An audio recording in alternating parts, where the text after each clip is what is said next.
Welcome back. It is day 14 of the U.S. government shutdown, and Thursday is the deadline for the Congress to raise the U.S. debt ceiling. Are deadlocked U.S. lawmakers any closer to making a deal to end the shutdown and avoid a federal default? CCTV's Jim Spellman is here with the very latest. Jim. That's right, Elaine. Day 14, still no deal. In the last few days, the negotiations have shifted from the Republican-controlled House of Representatives to the democratically controlled Senate, and the tone has seemed to change. Here's a slightly more optimistic President Obama speaking from a food bank here in Washington this morning.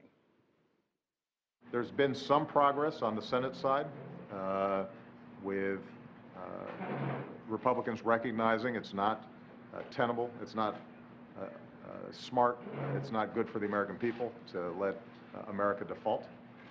There's been some progress in recognizing that we're not going to be able to completely bridge the differences between the parties all at once, and so it doesn't make sense in the meantime to try to use a shutdown or the threat of default as leverage in negotiations.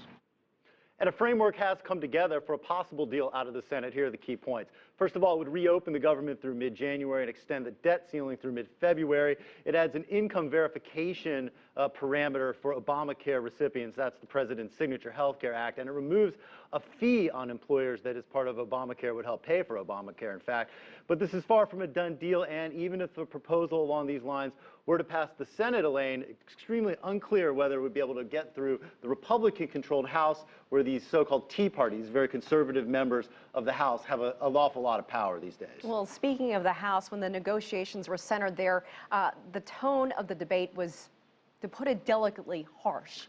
Anything better going on in the Senate? Not only harsh, but you got the sense that there was more negotiations through what people were saying to TV cameras than actually talking. The tone has seemed to change a little bit. Senate leaders say that they are making progress, and things do tend to be a little more civilized in the Senate. Here's Harry Reid, leader of the Democrats in the Senate, followed by his Republican counterpart, Mitch McConnell. Constructive good faith negotiations continue between the Republican leader and me. I'm very optimistic that we will reach an agreement that's reasonable in nature this week to reopen the government, pay the nation's bills, and begin long-term negotiations to put our country on sound fiscal footing. Let me just echo the remarks of my good friend, the Majority Leader. We've had an opportunity over the last couple of days to have some very constructive exchanges of views about how to move forward. Those discussions continue, and I share his optimism that we're going to get a result that will be acceptable to both sides. So that sounds good on the surface, right? But we've heard a lot of that over the last 2 weeks or so. This afternoon, leaders from both parties were due to meet with the president at the White House. They canceled that meeting a few hours before it was scheduled to happen. Unclear if or when they will reschedule it. Bottom line, still no deal after 2 weeks.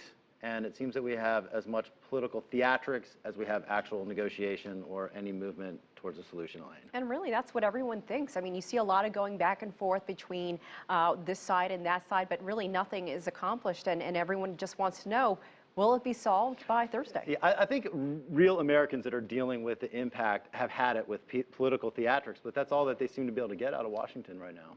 All right, Jim Spellman, hopefully better news later this week.